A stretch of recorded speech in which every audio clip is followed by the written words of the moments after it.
Muy buenas tardes. El Ministerio de Educación les da la más cordial bienvenida al webinar Línea Directa, Diálogos Pedagógicos, Plan Nacional Aprender a Tiempo. Gracias por estar conectados. Saludamos a quienes nos acompañan. Cynthia Game, Viceministra de Educación. Daniel Crespo, Subsecretario de Educación Especializada e Inclusiva. Subsecretarios y directores nacionales, zonales y distritales del Ministerio de Educación. Docentes. Miembros de la comunidad educativa. Gracias por estar conectados. El Ministerio de Educación, con el propósito de mantener una comunicación directa con los docentes del Magisterio Nacional, genera espacios de formación pedagógica con el objetivo de fortalecer los procesos de enseñanza-aprendizaje. Escuchemos a nuestra viceministra de Educación, Cynthia Game. Viceministra, la escuchamos.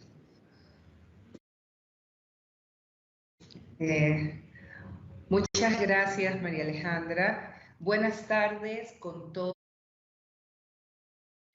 y todas. Bienvenidos a este segundo espacio de diálogos pedagógicos con ustedes, los docentes de nuestro país. A través de este espacio periódico que inauguramos la semana pasada con la presencia de nuestra ministra María Brown Pérez, queremos presentar diversas iniciativas pedagógicas del Ministerio de Educación y recibir así sus comentarios, preguntas y experiencias en línea directa con quienes nos encontramos acá en la planta central. Es un gusto para mí saludarlos esta tarde desde la Coordinación Zonal 3 en Ambato y dar la apertura a la línea directa de hoy, con un tema que considero muy relevante para todas las instituciones educativas del país. Más no se trata del Plan Nacional Aprender a Tiempo, una iniciativa del Ministerio de Educación dirigida a disminuir el rezago y brechas educativas existentes en los estudiantes del sistema educativo. Ministerio de Educación, a través de desarrollado el Plan Nacional Aprender a Tiempo, con el fin de disminuir el rezago escolar y principalmente los aprendizajes. Aprender a Tiempo lo que busca es un apoyo técnico-pedagógico orientado a esa nivelación y recuperación de aprendizajes. Este plan tiene mucha relación con el currículo nacional y hoy es una medida de acción afirmativa. Esta estrategia está focalizada con el objetivo de desarrollar destrezas y habilidades en los estudiantes del Sistema Nacional de Educación, a través de un plan de nivelación integral y continua que se fortalezca en todos los aprendizajes de la institución. Hoy, el subsecretario Daniel Crespo nos va a explicar al detalle el aprender a tiempo, sus pilares, la ruta de implementación y los resultados que ya se tienen en su aplicación en ya 2008 instituciones educativas fiscales a nivel nacional. El aprender a tiempo es ese plan de recuperación de aprendizajes que las instituciones educativas pueden implementar para dar continuidad a la educación. Muchas gracias por acompañarnos en este segundo espacio y el espacio es recurrente. Semanalmente nos encontraremos con nuevos temas para hablar de lo pedagógico en esta línea directa. Muchas gracias. Muchas gracias también por su intervención, estimada viceministra. En este momento escuchemos al subsecretario de Educación Especializada e Inclusiva, Daniel Crespo, quien realizará la presentación del Plan Nacional Aprender a Tiempo. Lo escuchamos, subsecretario. Muchas gracias, Alejandra. Muchas gracias, viceministra, por sus palabras. Antes de compartir la presentación, solo darles un breve contexto y expresar mi alegría de estar acá de manera virtual, de manera remota, con el grupo de docentes que nos están acompañando. Para nosotros es fundamental poder buscar instancias donde podamos comunicarnos. Y esta es una de las tantas instancias, ¿no? Ayer mismo la viceministra estuvo en un diálogo con docentes, viceministra, no me acuerdo dónde específicamente, pero estuvo en un diálogo con docentes presencial. ¿Dónde fue, viceministra? En Puyo, en la provincia de Pastaza. Claro, ahí estuve presencial y no siempre podemos estar presencial, correcto, por lo tanto este tipo de instancias son sumamente importantes para nosotros, también para recibir feedback y retroalimentación. Hay mucho espacio para mejorar. La intención mía ahora es contarles a breves rasgos cuál es la iniciativa del Ministerio de Educación para la recuperación de aprendizajes, y muchas cosas quedarán fuera, entonces nos vamos a enfocar en el plan focalizado. El ministerio lo primero es que tiene un currículum contextualizado y flexible, que eso ya es una primera instancia, porque quienes mejores que los docentes saben qué es lo que necesitan sus estudiantes para recuperar los aprendizajes. Por lo tanto, es no pretender que de repente desde un nivel central, desde 4 paredes, podemos nosotros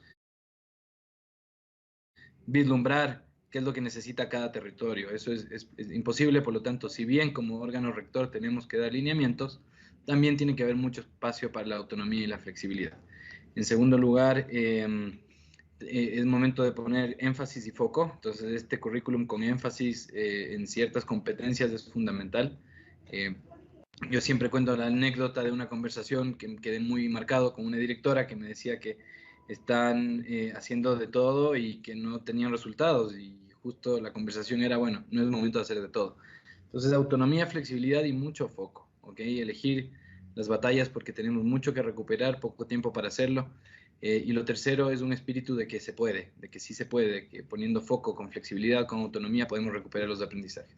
Entonces, este currículum contextualizado es a nivel nacional, pero además el Ministerio de Educación quiso hacer un programa focalizado en 2.000 escuelas. Al momento ya son 2008, es un programa que sigue abierto, es una invitación abierta para, de manera voluntaria, pero con mucho compromiso y mucha seriedad, una vez que uno toma el compromiso en el programa, implementar ciertas metodologías que voy a explicar a continuación. Ahora sí, si Cristian, me puedes ayudar por favor con la presentación y les hago este barrido general del plan. Muchas gracias. Vamos a la siguiente diapositiva, por favor. Lo primero es la línea base, ¿no? La línea base es que ya el 2018 veíamos que teníamos un dominio matemático con un logro insatisfecho en la evaluación de ser bachiller, ser estudiante. El Banco Mundial también nos hablaba que más del 60% de estudiantes de 10 años no alcanzaban la destreza mínima de lectura. Hay que entender que la destreza mínima de lectura, o sea, en el fondo, lo que nos preocupaba es que no podían comprender un texto simple, ¿verdad? Y eso obviamente tiene un impacto muy fuerte en la vida de nuestros estudiantes. PISA lo confirmaba en el 2018, donde los estudiantes ya un poquito más grandes, de 15 años, el 49% tenían un mínimo de competencia lectora y el 29% hacían lo suyo en matemáticas. No podían resolver, digamos, lo mínimo requerido en matemáticas. Después vino la pandemia, por lo tanto todo esto se profundizó. Hicimos un monitoreo de logro de aprendizajes en la pandemia y nos dimos cuenta que 5 de cada 10 estudiantes alcanzaban el nivel de logro 1 en la habilidad de resolución de problemas matemáticos, y 6 de cada 10 estudiantes alcanzaron el nivel 1 de logro en habilidad de comprensión lectora, lo cual era bastante grave, ¿no? Esto obviamente fue un muestreo y nos sirvió como una primera línea base para el plan Aprender a Tiempo y ver dónde teníamos que poner y nuestros esfuerzos y nuestra focalización. Vamos más adelante, por favor. ¿Qué es entonces el plan de aprender a tiempo? Es una medida de acción afirmativa orientada a nivelar y recuperar los aprendizajes, en el amplio sentido de la palabra, los aprendizajes, en competencias comunicacionales, matemáticas, a través de un proceso de acompañamiento pedagógico, autoridades educativas de instituciones que presentan bajo nivel de logro de aprendizajes. Entonces, desde eso, recuperemos los aprendizajes y el Ministerio de Educación va a dar un acompañamiento constante. ¿En qué? En los ejes transversales del plan, que son el eje socioemocional, que es la línea base, porque estamos muy de acuerdo de que los estudiantes que socioemocionalmente no están bien y que no están siendo atendidos, sus necesidades socioemocionales, no pueden aprender, dada la estrecha vinculación que hay entre lo socioemocional y el aprendizaje. Después, un eje de lectoescritura, que es un eje, además de la metodología de recuperación de aprendizajes, quisimos separarlo y ponerlo en un pedestal, el tema de la lectura y escritura, y ponerlo como un eje central para desarrollar competencias comunicacionales. Y aquí lo que se promueve sobre todo es generar tiempos diarios para que hayan experiencias de lectura y de escritura, ¿ok? Experiencias, que sea experiencial. Quiere decir que no estamos hablando de repetir frases o repetir planas de planas, sino una lectura que sea significativa para los estudiantes y muchas veces tomar una competencia que no se tome en cuenta, que es la de la escritura libre. Lo importante que es que un estudiante pueda escribir de manera libre, ¿no? Una carta a Papá Noel, un diario de vida, ¿vale? Pero experiencias diarias. Después, la prevención de la exclusión y retención escolar. No hablamos de abandono, no hablamos tampoco de deserción, hablamos de exclusión, porque muchas veces no depende de los estudiantes, ¿verdad? Entonces, la idea es una estrategia concreta para prevenir esto, y sabemos cuáles son los gatillantes de la exclusión escolar. La falta de vinculación con la familia y el establecimiento y el estudiante, la baja motivación y autoestima escolar. Sabemos que el ausentismo crónico, o cuando un estudiante está poco vinculado, también es una de las razones, es un predictor de la exclusión, ¿verdad? Es una campanita que empieza a sonar. Por lo tanto, aquí, y este año vamos a poner, este año 2022, año lectivo 2022-2023, vamos a poner mucho énfasis en este eje desde nuestro equipo para dar herramientas concretas a los establecimientos educativos para que puedan prevenir. Después está la metodología recuperando aprendizajes. Dicho mal y rápido, esta metodología es darles mayor autonomía a los establecimientos educativos, darles libertad y recordar que el currículum no es una camisa de fuerza, por lo tanto, no solo permitir, sino promover que se pueda volver sobre algunas competencias que sabemos que no están sólidas y evitar esta carrera y en el fondo cubrir todo curricularmente y pensar que, bueno, la cobertura curricular es haberlo pasado todo. Entonces, el lema de la metodología recuperando aprendizajes, podríamos decir que no importa lo que yo enseño, importa lo que ellos aprenden. ¿Okay? Ese es el lema de la metodología de recuperando aprendizajes. Entonces, en primer lugar, es una flexibilidad. En segundo lugar, es saber volver atrás y saber encontrar y detectar cuáles son las competencias básicas para que se puedan desarrollar nuestros estudiantes en el futuro. Y sabemos que aquí las competencias matemáticas y lectoras y escritoras son fundamentales para que puedan desarrollarse plenamente. Y también, como decíamos, poner foco y saber elegir las batallas. La pandemia es algo indeseable, no es algo que sea deseable, tampoco el rezago escolar, pero son realidades. Y son realidades que nos llevan entonces a tomar decisiones. Y estas decisiones es precisamente poner foco. ¿Qué apoya el Ministerio de Educación en este eje? El Ministerio de Educación ha... vamos, si podemos volver un segundo al anterior y enseguida avanzamos. En el eje metodología de recuperación de aprendizajes del Ministerio de Educación ha presentado una serie de fichas pedagógicas de manera de poder modelar cuáles son el tipo de fichas y el tipo de elecciones que hay que hacer en los establecimientos educativos. Además, hay un acompañamiento para que ya los docentes con autonomía puedan también generar fichas, pero también aprovecho a comentarles que uno de los ejes de trabajo fuertes que vamos a hacer este año es abrir una línea de acción donde vamos a seguir generando fichas de apoyo complementarias a lo que ya hacen ustedes, y son fichas que van a tener como fondo, como base, ciertos principios de lo que es la recuperación de aprendizajes, basado en evidencias, es decir, basado en programas que han funcionado. Por lo tanto, vamos a estar trabajando en eso, a la par que ya hay fichas que están disponibles en la página web del Ministerio de Educación, que ya pueden los docentes acceder a ellas y en el fondo a modo de modelamiento, pero obviamente vamos a tener una mayor producción para que podamos también tener apoyo, mayor apoyo a los docentes, que sabemos que siempre están con un tiempo limitado y una carga de trabajo súper importante. Quienes hemos estado en la sala de clases sabemos que muchas veces el tiempo es súper limitado para lo que es la replanificación o la revisión, y mucho más si es que tenemos que hacernos cargo de 3 años de rezago. Aquí hay que ser súper sinceros y saber, nadie es experto en recuperación de aprendizajes post pandemia, ¿verdad? Hemos estudiado mucho y seguimos esforzándonos, pero sabemos que es imposible pedirle a un docente que se pueda hacer cargo de todo este fenómeno, sino que tiene que tener este apoyo concreto.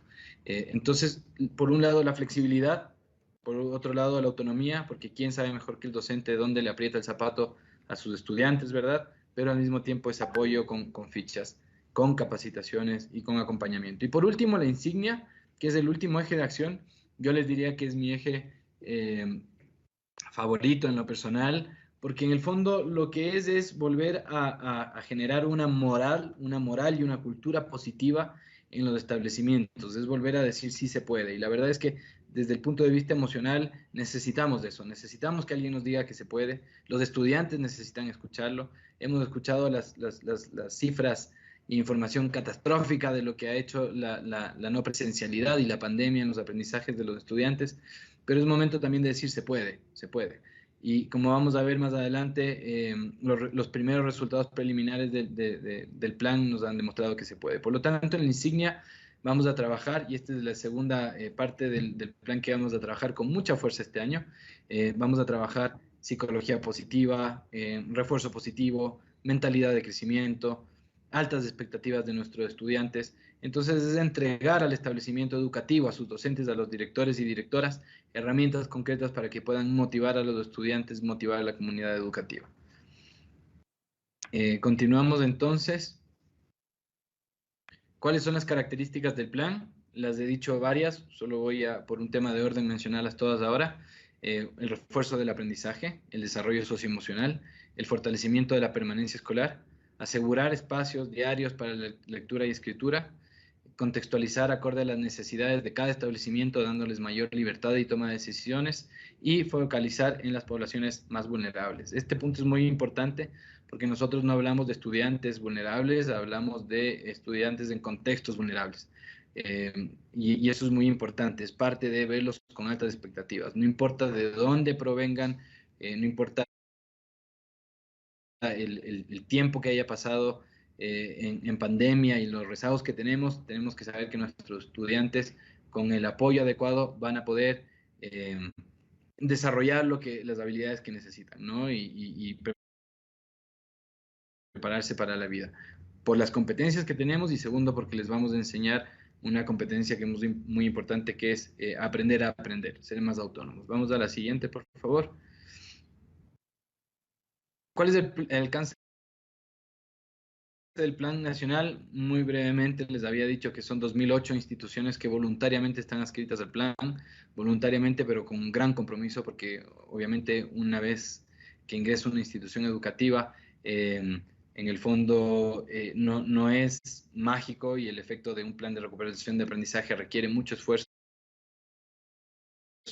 Por lo tanto, yo aplaudo a todas esas instituciones educativas que voluntariamente y constantemente están ahí. No es un plan que nosotros hayamos hecho obligatorio, y muchas veces mi mismo equipo me dice, subsecretario, no repita tanto que no es obligatorio, porque en el fondo puede que sea un desincentivo para estar en el plan. Queremos que estén en este plan quienes quieran estar en el plan, quienes crean en el plan. Entonces siempre va a ser voluntario y lo vamos a repetir con mucha fuerza. Lo que sí es voluntario, pero con un alto grado de compromiso. Es la única forma de que no tengamos desde el Ministerio planes de agobio. Tenemos que tener planes de apoyo, pero no de agobio. Entonces, al hacerlo voluntario, obviamente la motivación de los directores, de las directoras, de los docentes sube muchísimo más. Tenemos un equipo de docentes que son 460 docentes a nivel nacional, que su misión ahora va a ser acompañar a los líderes pedagógicos de cada uno de los establecimientos, a los directores directores, y aquí hay que decir que director y líder pedagógico tiene que ser un sinónimo. No podemos seguir pensando en las direcciones solo como temas administrativos, ¿ok? Tienen que ser líderes pedagógicos y estamos ahí para ayudarlos. Después tenemos 105 asesores. Hemos hecho a la fecha 7.025 visitas, varias presenciales, muchas de ellas virtuales por la situación. Este año lo que queremos es aumentar las visitas presenciales, que sea una mayor proporción de visitas en territorio cuando obviamente las condiciones lo permitan. Pero lo importante es que son visitas sistemáticas. Hemos aplicado evaluaciones. Esas evaluaciones nos permiten también tener ciertos resultados. Tenemos también fichas que hemos podido poner a disposición, fichas pedagógicas, y hemos tenido un alcance de más de 200.000 personas a través de nuestros webinars. ¿A cuántos estudiantes beneficiamos? A 450.000 estudiantes aproximadamente a nivel nacional, y esperamos, ojalá, poder subir ese dato de estudiantes. Si me pueden ayudar con la siguiente, por favor. Vamos a ver entonces ciertas acciones del eje Recuperando Aprendizajes. Como les decía, tenemos ya los currículums y los acuerdos que nos permiten tener un currículum priorizado, contextualizado, y eso nos permite también entonces priorizar las competencias que ya hemos mencionado: comunicacionales, matemáticas, digitales y socioemocionales, siendo la socioemocional un eje transversal y muy, muy importante.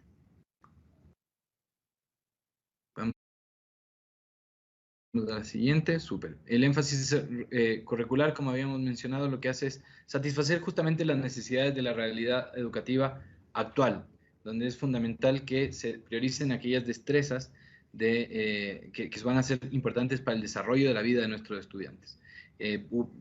Por ejemplo, cuando nos preguntamos qué vamos a hacer con los estudiantes que están en bachillerato, que son estudiantes que ya están casi enfrentando la universidad, por lo tanto ahí tenemos que mega priorizar aquellas habilidades que les van a permitir a ellos aprender a aprender y desarrollarse y también recuperar el tiempo. Estamos en ese sentido también buscando que cada vez el tronco común, ¿verdad?, sea más reducido para dejar más espacio a la autonomía. Yo pongo como ejemplo, y seguramente cada uno de ustedes que está aquí conectado y conectada puede recordar el tiempo en el que estábamos en el colegio, y pensar cuáles eran aquellas asignaturas que les habría gustado profundizar más, pero no se podía porque había un currículum súper estricto que cumplir. Y hay que recordar que la flexibilidad curricular también viene acompañada de esa posibilidad de trabajar de manera interdisciplinaria y de trabajar ciertas competencias desde asignaturas distintas, pero sobre todo pensar en la interdisciplinariedad. Vamos entonces, por favor, a la siguiente. Aquí está brevemente el acuerdo de flexibilización y contextualización curricular, donde las instituciones educativas son quienes tienen que alinear y adaptar el currículum a los intereses de los estudiantes. El entorno y el contexto social y tiempos y horarios de aprendizaje es importante para esta decisión, para generar propuestas curriculares para garantizar el logro de esos aprendizajes. Entonces, volvemos a la autonomía. Sin duda, el ministerio tiene que tener un currículum, eso es fundamental, pero que sea un currículum orientador, que sea una línea base, que sea una orientación como ente rector del sistema educativo, que tenemos que hacerlo, pero que no sea una camisa de fuerza. Eso es súper importante. Vamos a la siguiente, por favor. La contextualización curricular, en cambio, nos permite que no solo haya un énfasis, sino también que haya un diálogo y que la comunidad pueda ser también una protagonista de lo que es importante que desarrollen nuestros estudiantes, y ahí podemos empezar a hablar, ¿verdad?, de una calidad educativa. No podemos pretender que con un documento, una orientación desde un nivel central abordemos todas las realidades distintas que hay en el país. Vamos, por favor. Muy bien, y esto es cómo se desarrolla y que se implementa, lo hemos dicho, es la institución educativa junto con la autoridad nacional para tener propuestas curriculares contextualizadas y flexibles en distintos subniveles educativos de las instituciones. Ok, voy a brevemente compartir el resultado de la primera evaluación del Plan Nacional Aprender a Tiempo. Es un resultado que es público, por lo tanto, lo que vamos a hacer ahora es, más que solo presentarlo, también sacar ciertas conclusiones que nos van a permitir, les van a permitir a ustedes también hacer ciertos ajustes en las trayectorias o planificaciones que tengan, y también nos va a ayudar a celebrar las pequeñas victorias, que es muy importante en la motivación que podemos tener en un plan donde decimos si se puede y se puede recuperar. Por más que sean pequeños pasos o pequeñas victorias, hay que saber celebrarlas. Esta evaluación era voluntaria también, como es el plan. Agradecemos a las 950 instituciones educativas que voluntariamente aplicaron esa evaluación y a los casi 30.000 estudiantes que fueron el grupo que pudieron rendir esta evaluación y nos permite ya tener unas evaluaciones preliminares. Es natural que hayan sido 900 instituciones educativas, de hecho es un súper buen número para lo que estamos ahora, porque no todas las instituciones de las 2008 estuvieron al principio, desde el inicio en el plan, ¿no? Entonces, es un súper buen número para nosotros. Esta se aplicó en 2 semanas distintas, dando 2 momentos de aplicación, y es una de las varias evaluaciones que vamos a hacer, solo con el fin de obtener resultados para tomar decisiones pedagógicas. Vamos a la siguiente, por favor. ¿Cuál fue el resultado de la evaluación? Es que en el fondo, bueno, aquí está al revés, los resultados de lo que fue el monitoreo. Entonces lo voy a intentar decir en positivo, ¿ok? Porque aquí me está diciendo que tenemos 3 de cada 10 estudiantes que dominaron la habilidad de resolución de problemas. Es decir, que tenemos 7 de cada 10 estudiantes. Estamos cerrando esa brecha en esos 7 de cada 10 estudiantes que teníamos antes, ¿no? Tenemos 5 de cada 10 que alcanzaron. Cuando sumamos estos dos, tenemos de esos 8 estudiantes. Recuerden que antes, en la diapositiva anterior del monitoreo de aprendizajes, habíamos comentado que estábamos en 5 de cada 10 estudiantes. Es decir, la población de escuelas de arriba que estuvo en el plan están o dominando los aprendizajes o alcanzando los aprendizajes. Por lo tanto, hemos pasado de 5 de cada 10 estudiantes que antes alcanzaban los aprendizajes a 8 de cada 10, de los cuales 3 de ellos dominan. Nosotros establecimos 4 niveles para poder traducir en fácil evaluación.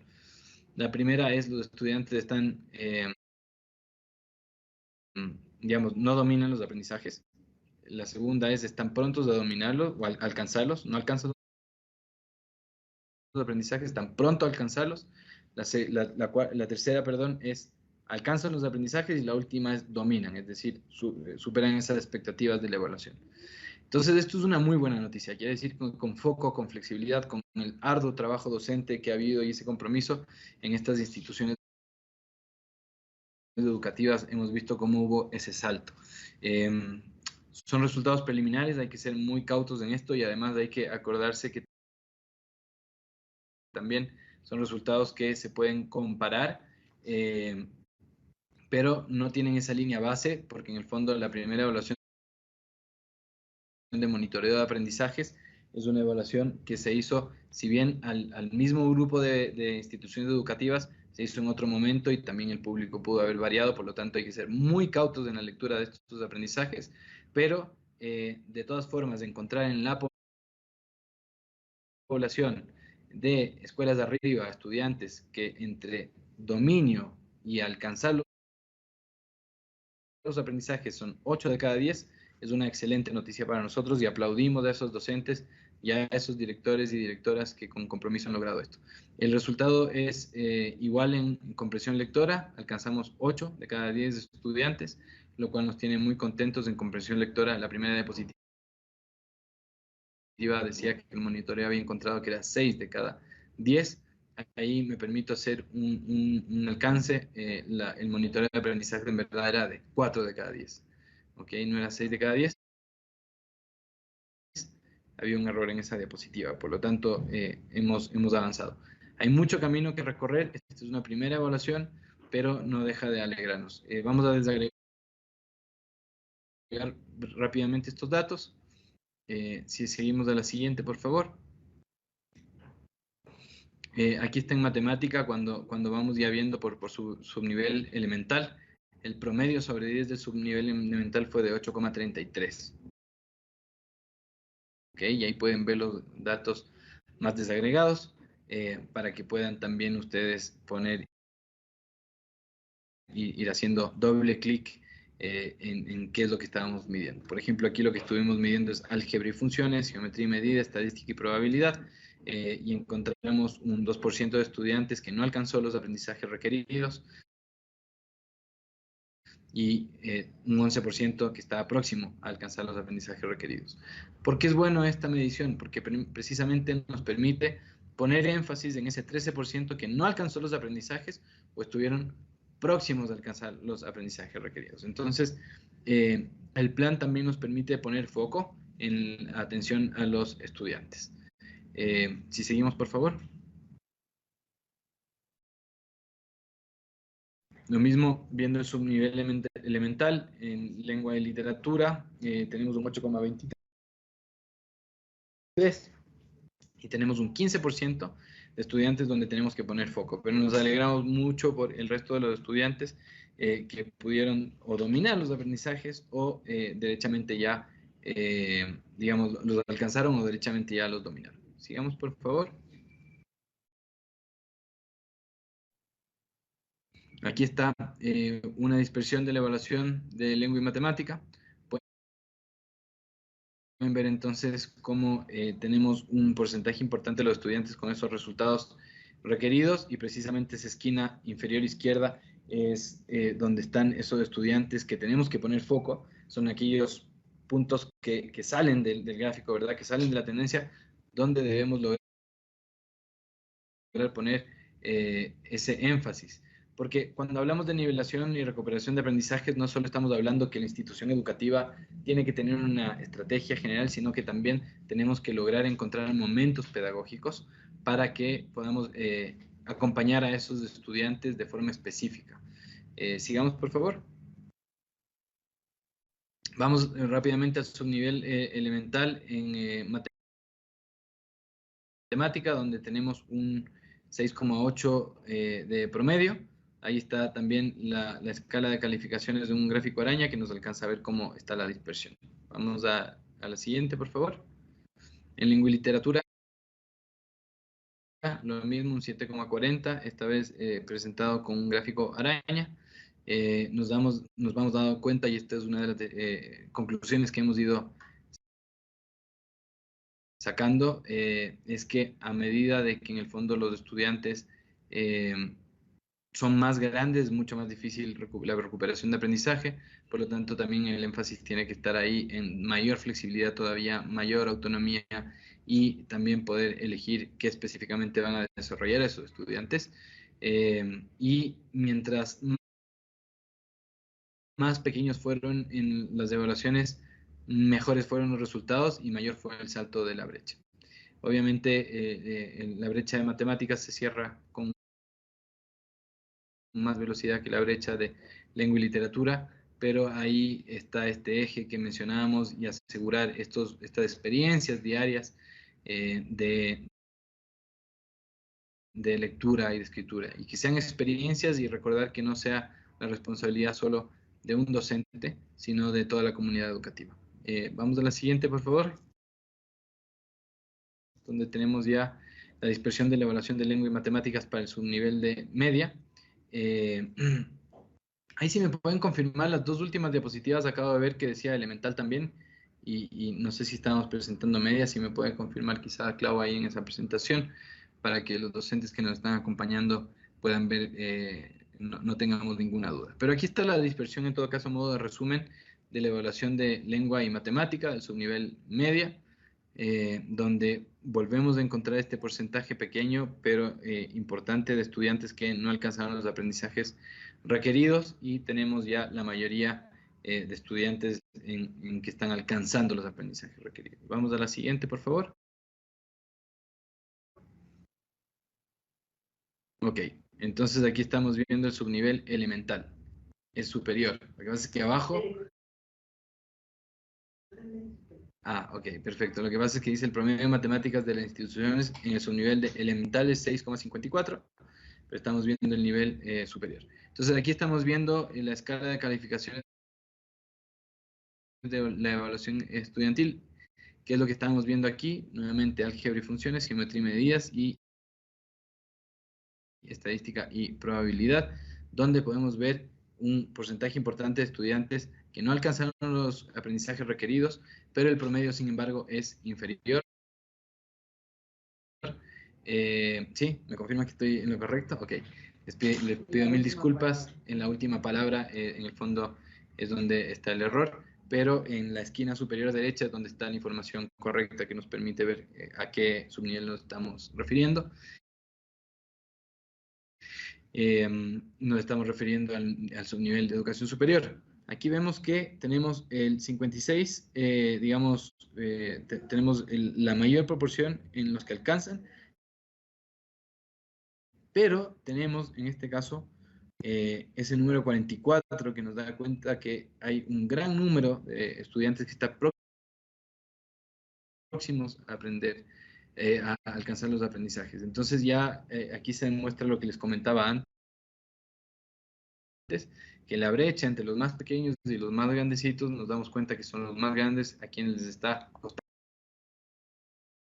más esa recuperación de aprendizaje. Entonces hay que poner ahí un énfasis y hay que obtener, como yo decía, mayor autonomía, ver cuáles son los intereses también de los estudiantes, una motivación especial, mientras que en los más pequeños la metodología está funcionando con mucha mayor eficiencia y que por lo tanto hay que seguir en la misma línea, ¿ok? Vamos a tener que diversificar las estrategias para los más grandecitos. Vamos a la siguiente, por favor. Ok, entonces, de lengua y literatura en el subnivel superior, porque volvemos a tener el mismo tema que abajo dice nivel elemental, les voy a pedir que mentalmente conmigo lo corrijan. Solo hago un paréntesis, aquí nosotros promovemos mucho en el programa de aprender a tiempo la cultura del error. La cultura del error hay que modelarla, y precisamente es decir que no hay que tener miedo a equivocarse. Por lo tanto, el hecho de que el subsecretario en el webinar de aprender a tiempo precisamente vea que hay un error y no sea un escándalo, es precisamente lo que tenemos que aspirar a que pase en nuestras salas de clase, donde el estudiante pueda con confianza levantar la mano, opinar, sin creer que va a ser juzgado porque hay un error. Así que lo mismo para los docentes, y más bien lo importante es que como lo que no se mide, lo que no se ve, no se mejora. Una vez que lo hayamos visto, lo corrijamos. Pido al equipo, por favor, que podamos de inmediato ya corregir esa presentación para que cuando esté ya en la página web, los docentes que vayan a descargarla puedan, por favor, ya ver eso. Cierro paréntesis. Estamos en el subnivel superior, donde vemos que nos pasa lo mismo, ¿no? Tenemos una concentración importante con estudiantes que alcanzan los aprendizajes requeridos, pero tenemos un porcentaje también muy importante de aquellos que están próximos a alcanzar los aprendizajes requeridos, y nos damos cuenta que aquí también hay que diversificar esas formas de llegar a los estudiantes y también de impulsar una mayor motivación. Vamos a la siguiente, por favor. Aquí está la evaluación de lengua y matemática. No me voy a detener ahí. Vamos, por favor, a la siguiente. Muy bien. Cuando vemos la evaluación por régimen escolar, nos damos cuenta de varias cosas pequeñas. La primera es que en el fondo el promedio de evaluación ha sido mejor los aprendizajes proporcionalmente, ¿no? En la zona rural que urbana, pensando que hay una mayor concentración en el urbano, por lo tanto los promedios son similares, pero hay que pensar que también la representatividad era menor. Por lo tanto, cuando lo analizamos de esa forma, nos damos cuenta que en los sectores rurales ha habido un mejor desempeño, y lo atribuimos seguramente a un regreso temprano a las clases presenciales, donde en el fondo habían escuelas más pequeñas. Este ha sido un plan que también ha sido muy importante incluso en las uni pluridocentes. Estuve en un conversatorio hace poco con un docente que decía que claro, esta metodología en específico para precisamente lo que él estaba haciendo, que era multigrado, era muy, muy importante, dada la autonomía y la libertad que le daba para poder elegir, ¿no? Cuando vemos por régimen escolar, nos damos cuenta que en el fondo los promedios son bastante similares también en sierra y en costa. El gráfico aquí por el tamaño no expresa totalmente bien las diferencias, pero al ser un tamaño que, unas cifras que tienen tan poca diferencia, el gráfico parecería que la brecha es mucho más grande, pero cuando ya hacemos un zoom out, digamos, del gráfico, nos damos cuenta que es bastante similar. ¿Okay? Así que esas serían las conclusiones. Si bien el área rural tiene un promedio que fue de 7,39, que es un poco menor al 7,48 de la urbana, por la representatividad nos damos cuenta que en el área rural hubo mejores aprendizajes. ¿Okay? Así que también felicitaciones ahí a las áreas rurales por esos resultados. Vamos a la siguiente, por favor. Por régimen escolar, habíamos visto este gráfico lo expresa mucho mejor que el anterior. La diferencia es mínima, donde en costa y en sierra hemos superado en promedio total, esto es el promedio total, ok, de lo que acabamos de ver antes, supera el 7 sobre 10, y en costa la recuperación ha sido, podríamos decir, un poquito más eficaz o eficiente que en régimen sierra, lo cual tenía que, ya cerrando este régimen, ¿verdad?, animarnos, es una muy buena noticia para el régimen costa, y también animarnos a que después del descanso merecido que proceda podamos proceder con el plan con todas las fuerzas, y régimen sierra obviamente nos queda camino todavía por andar, pero es un excelente promedio el que estamos viendo, por lo tanto es una buena noticia. Lo que nos preocuparía es de repente ver una diferencia de 1 o 2 puntos estadísticamente significativos, donde habría una preocupación importante ahí, no sé, ver un 7 en un régimen y un 6 en otro, pero estamos viendo que de manera universal el plan y la metodología está funcionando, es decir, se está adecuando, se está adaptando, se está contextualizando, y eso nos tiene bastante contentos. Vamos a la siguiente, por favor. Ok, vamos a ver rápidamente algunos resultados de aprender a tiempo por provincia, donde tenemos que destacar Galápagos con un 8,67, donde tenemos 3 escuelas que participan del plan. Tenemos Carchi con un 9,17 y Bolívar con 8,68. Carchi específicamente un excelente resultado al tener 23 instituciones educativas que voluntariamente dieron la evaluación y que por lo tanto tienen un promedio altísimo. Va a ser súper importante también para nosotros como equipo rescatar esas experiencias de Carchi, ver qué está pasando ahí, ver cuáles han sido digamos, las estrategias que han hecho para poder tomar este plan y poder aplicarlo en los establecimientos para poder replicarlo. Después en Pichincha, naturalmente, cuando tenemos 98, perdón, instituciones educativas, el promedio oculta muchas realidades, por lo tanto el dato de aquí no nos dice mucho.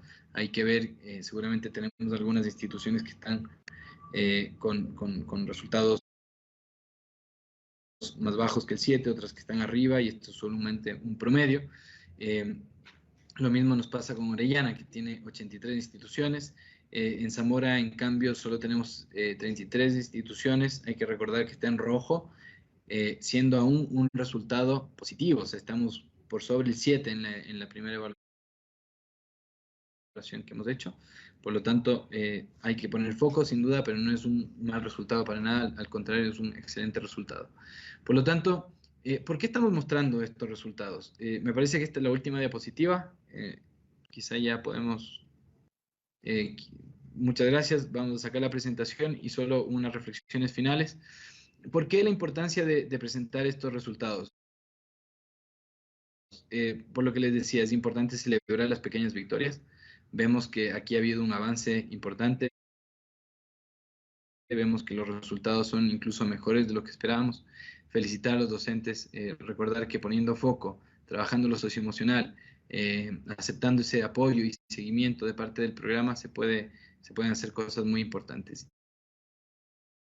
Y solo destacar una línea de acción que este año va a tomar mucha fuerza, que es de ese acompañamiento a los líderes pedagógicos de establecimientos educativos, donde los docentes, de esos 400 docentes de los que hablábamos, ya van a tener definidos 6 o 7 focos de apoyo para esos directores y directoras, y cada uno de esos focos de apoyo van a tener acciones específicas,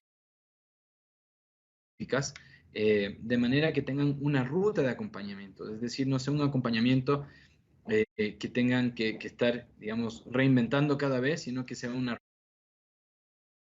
ruta de acompañamiento ya más establecida y obviamente que se pueda ir adecuando a cada territorio. Dejarles con la motivación y la alegría de que hemos visto cuando hemos estado en territorio, de la motivación con la que están tomando un plan de recuperación de aprendizaje siempre tiene muchísimo que mejorar, por lo tanto es un plan vivo que va a seguir creciendo, va a seguir ajustando, y en ese sentido yo creo que esta ronda de preguntas que vamos a hacer ahora va a ser un insumo muy importante para nosotros. Alejandra, muchas gracias por el tiempo y te doy la palabra para que podamos ir ya a las preguntas. Muchas gracias, subsecretario, y agradecemos la participación del público en el chat de la transmisión de Facebook Live por las preguntas que nos han realizado. En este momento vamos a dar lectura a estas inquietudes para que sean solventadas por nuestras autoridades. La primera pregunta.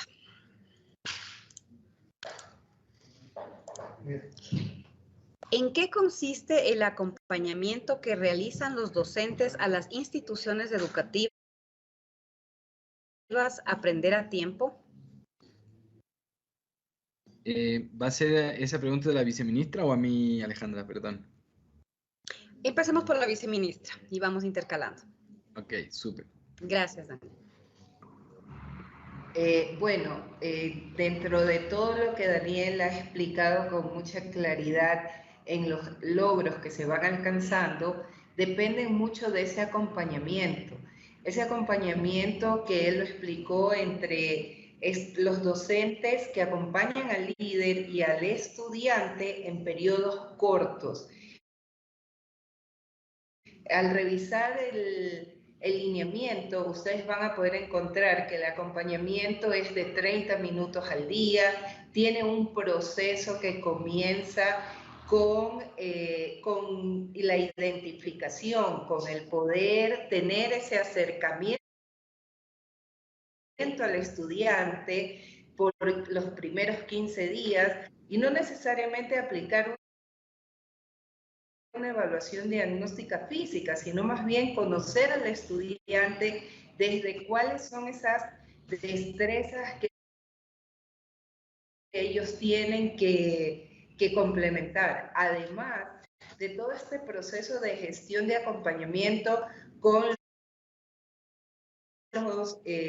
los docentes que permanentemente le van indicando a estos docentes líderes de cada una de las instituciones, cómo van aplicando y cómo van avanzando en los conocimientos de los estudiantes. Además, también tienen fichas experienciales que les permiten a los estudiantes profundizar en ese conocimiento en el cual se encuentran rezagados y que en la evaluación que presentó Daniel está claramente focalizado, una palabra que utiliza mucho Daniel, el foco, hay que ponerle el foco. Asimismo, usted como docente, póngale el foco a la necesidad del estudiante para poder ayudarlo a alcanzar esos aprendizajes con los resultados mostrados. No sé, Daniel, si quieres complementar algo más. Sí, me parece súper bien. O sea, yo creo que la intención que hemos hecho desde el Ministerio de Educación está súper bien explicada por la viceministra. Creemos que cuando hay un acompañamiento también al equipo directivo, al equipo de gestión, pueden ellos replicar en el fondo e impactar. Solo agregar quizá un cambio de foco que hemos hecho importante, porque estos docentes que tenemos eran los docentes que antes se dedicaban exclusivamente al fortalecimiento de aprendizajes. Era una iniciativa que llegaba directamente al estudiante. Pero nosotros hemos y estamos trabajando en que ese perfil de estos docentes sea un docente que acompaña a los líderes pedagógicos. Es una transición que estamos haciendo por una razón muy simple, porque confiamos en nuestros docentes que están en el establecimiento educativo. Lo que hacemos con el FDA, de alguna manera, es dar un refuerzo a los estudiantes que tienen un docente. Y nosotros creemos que lo que hay que hacer es acompañar a ese docente, no precisamente ir directamente a donde el estudiante, quizá haciendo un salto a ese docente que está presente. Tenemos que confiar en nuestros docentes. Tenemos que confiar también en el equipo directivo, que dándoles, muchas veces no es un tema de capacidades, es un tema de que en el fondo podamos expresar con claridad dónde hay que poner los focos. Por lo tanto, esta palabra foco, que a mí me gusta mucho, de focalizar, ¿verdad? De enfocarse, como dijo la viceministra, tiene que ver con no podemos hacer de todo, pero sí sabemos por evidencia de planes anteriores, y ahí mi equipo me hizo un cartelito, ahora me dice, estás diciendo escuelas de arriba. Ahí yo tengo que explicar con su venia viceministra que claro, yo hace unos años viví en Chile, donde construí el plan de recuperación de aprendizajes para Chile y lo implementé 3 años, entonces todavía me queda un poco, ese plan se llamaba Escuelas Arriba. Aprender a tiempo es un plan que construimos para el Ecuador, basado en ciertas evidencias, entre ellas el plan de Escuelas Arriba, pero aprendiendo también de cosas que no funcionaron en esos 3 años de Escuelas Arriba. Por lo tanto, una de las cosas que por ejemplo, una de las cosas que no funcionó es que era un plan híbrido, es decir, se podía hacer de manera virtual y de manera presencial. Y después de los 3 años nos dimos cuenta que quienes están en presencial recuperan los aprendizajes y en la virtualidad los resultados eran casi nulos y a veces incluso negativos. Es decir, los aprendizajes se recuperan en la presencialidad. Por lo tanto, acá es un plan que lo hemos destinado para las instituciones educativas que tenían el PISA aprobado y que ya están de alguna manera en la presencialidad y los resultados saltaron a la vista ahora. Así que, bueno, solo eso, la confianza que tenemos en nuestros directivos, en nuestros docentes y que ese acompañamiento preferimos hacerlo a los directivos, a los directores, cuando ellos lo requieran, obviamente, dar un paso más a la sala de clases, para que ellos sean los agentes de cambio junto con los docentes y que sean ellos los protagonistas, los docentes de la institución educativa. Muchas gracias, estimadas autoridades, por sus respuestas. Y vamos a dar lectura a la siguiente pregunta, que la vamos a formular para el subsecretario Daniel Crespo. En referencia a los ejes transversales del Plan Aprender a Tiempo, ¿recomienda usted implementar todos los ejes a un periodo lectivo? Excelente pregunta. Yo creo que ahí quien haya hecho esa pregunta, no sé si tenemos el nombre, Alejandra, quien hizo la pregunta para poder facilitarla. Bueno. No, lamentablemente me la pasan sin nombre, pero llego uno de nuestros docentes. Ajá.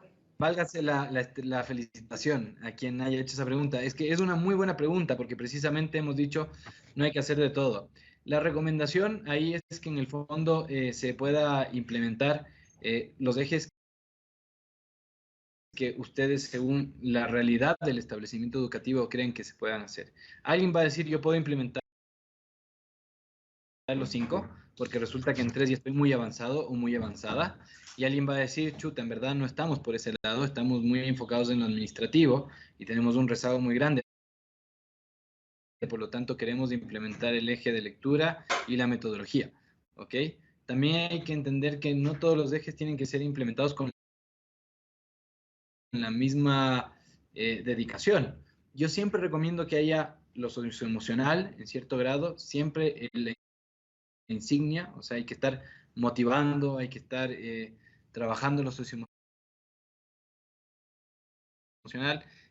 pero de repente hay alguien que, por ejemplo, está en la presencialidad desde hace mucho tiempo, obviamente lo socioemocional lo va a tener mucho más avanzado,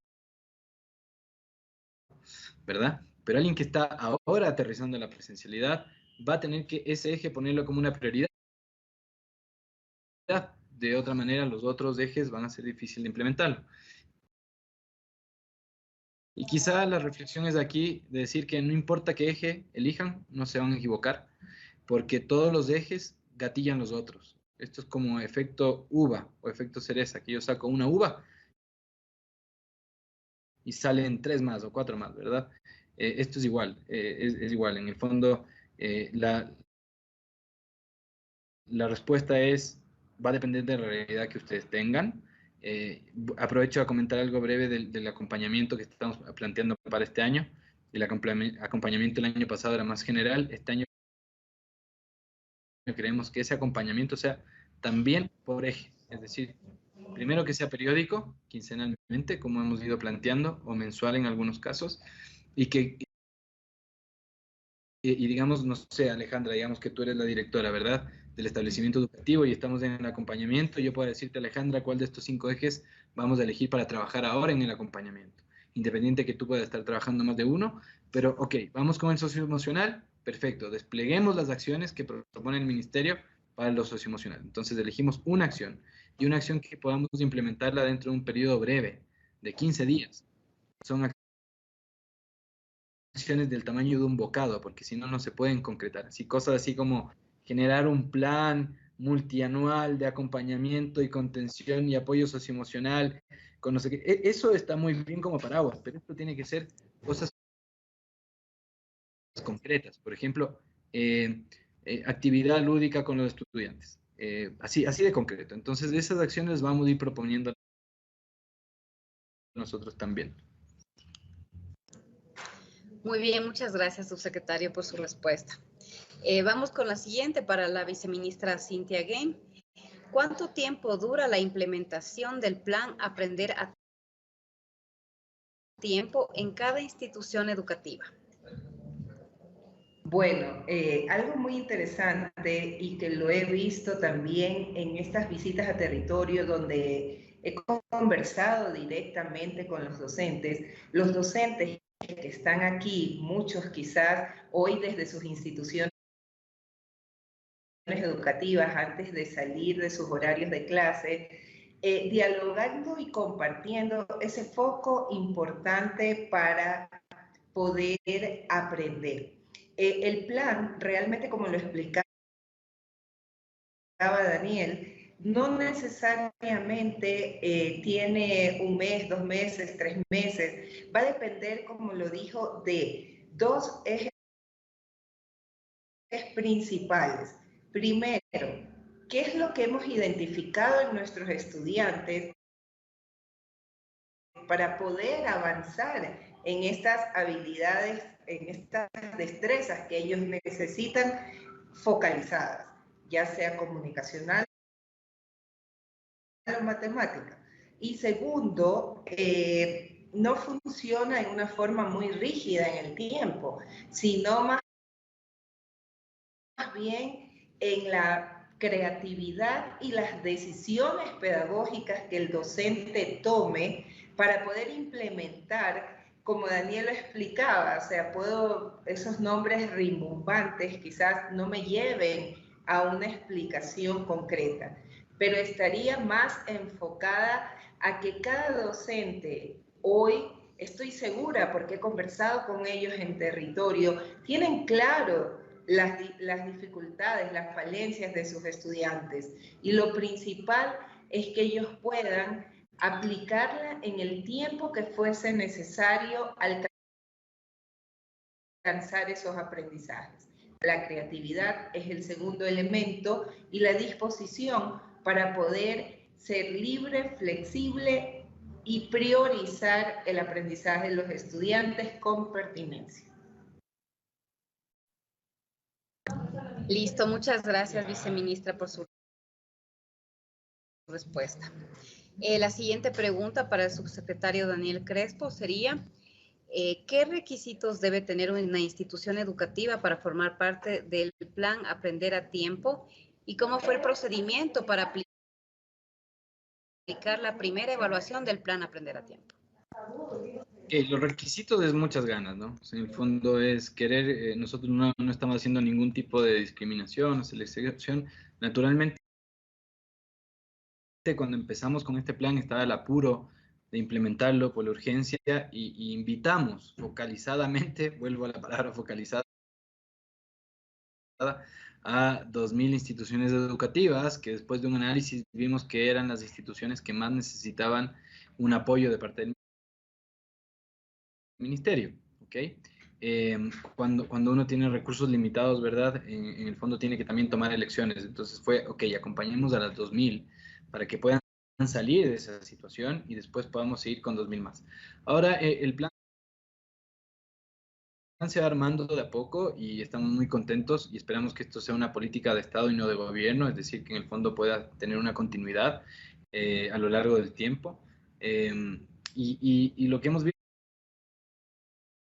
es que estamos preparados para abrir el plan a otras instituciones educativas. ¿Okay? Eso va a ser eso es lo primero que queremos decir. Entonces, si hay alguien que esté interesado, que quiere postular, no sé si yo puedo compartir pantalla ahora, pero podría compartir así muy rápida. Creo que sí puedo. Aquí. Voy a compartir pantalla así muy brevemente, con el permiso de ustedes, solo para mostrarles, si abro aquí mi navegador Chrome, ¿ok?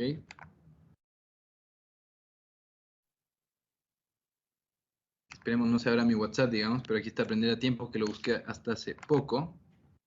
Y me meto en Aprender a Tiempo y tienen una página que estamos trabajando para actualizarla, entonces no todo van a encontrar que está así como ya súper actualizado, pero si ven la página y nos vamos aquí al ingresa aquí, al regístrate aquí, se abrirá automáticamente un formulario. Este es el formulario donde un directivo, después de haberlo conversado con su comunidad y después de haber visto que requiere el plan, puede llenar. Aquí está establecido claramente cuáles son las responsabilidades, ¿verdad? No hablamos de obligaciones, sino de responsabilidades y las responsabilidades también del ministerio. Este es el compromiso que hacemos.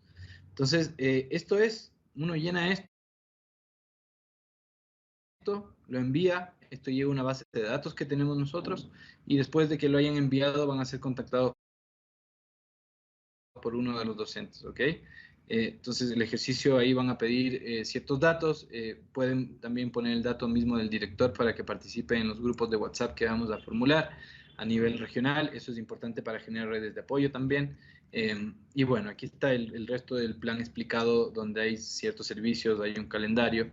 El calendario también va acompañado, en este momento lo que hicimos fue acompañarlo de algunos videos que explican cada eje, ¿ok? Y que bueno, aquí también pueden ver algunas fechas de cuándo van a ser las siguientes tomas de los exámenes y evaluaciones. La segunda pregunta era cómo se aplicó esta evaluación, como les decía, de manera voluntaria, en donde pudimos con los ministros de FE, recordando también a los docentes la importancia de la evaluación formativa, el uso de la evaluación formativa, el uso pedagógico de la evaluación formativa. Es importante ir contando también estas evaluaciones que tengamos con más ministros de FP, de manera que en el fondo, no por un tema de desconfianza, es un tema, les voy a explicar por qué. Muchas veces un docente, por querer ayudar a su estudiante, por ejemplo, le lee una pregunta que el estudiante no está leyendo con la velocidad requerida. Si hay un estudiante que no está leyendo, nosotros requerimos que no lean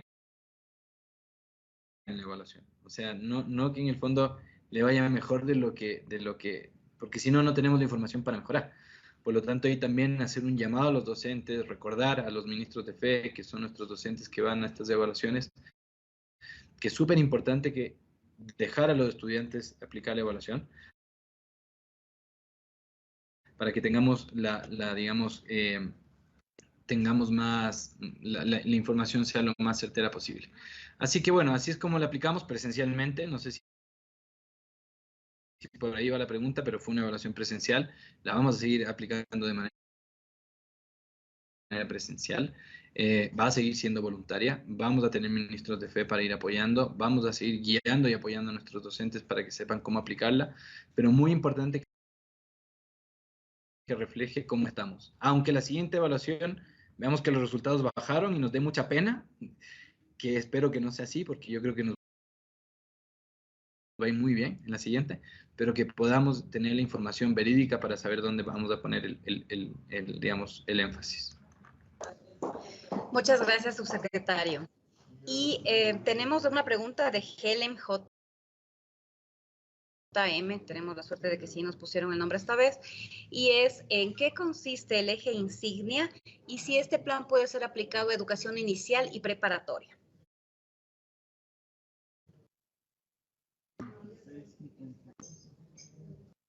Dale, Daniel. Solo porque es mi favorito, dice la viceministra. Es que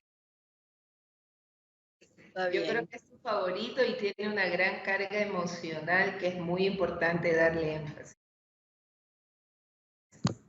Sí, a ver, el eje insignia es dar herramientas en lo que les había comentado antes, en psicología positiva, en mentalidad de crecimiento. Ahí nos estamos basando mucho en una autora, una investigadora de la Universidad de Harvard, que se llama Carol Dweck, que habla de mentalidad de crecimiento versus la mentalidad fija. Si ustedes han escuchado alguna vez a un estudiante que dice yo no soy bueno para las matemáticas, eso es la consecuencia de una mentalidad fija en eso, que no es culpa del estudiante. Muchas veces somos los docentes, somos los padres de familia, los directores los que decimos qué bueno eres para las letras, qué bueno eres para leer. Y vamos generando eso y vamos felicitando el resultado y no el camino y no la trayectoria y no el esfuerzo. Por lo tanto, el felicitar y dar refuerzo positivo, por ejemplo, en el esfuerzo y no necesariamente en el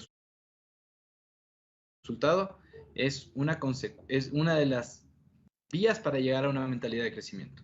Pongo otro ejemplo concreto de lo que deberíamos ver en esta insignia. Qué feo es que se arranque una hoja porque hay borrones, por ejemplo. Hay borrones. Qué maravilla, bienvenidos sean los borrones, quiere decir que el estudiante está intentando. Entonces, si es que yo veo una hoja así impecable, ¿verdad? Es muy importante la pulcritud y el orden. Pero ¿qué es lo que le estamos enseñando a nuestros estudiantes? Que tienen que hacerlo bien a la primera, que si fallan les vamos a arrancar la hoja.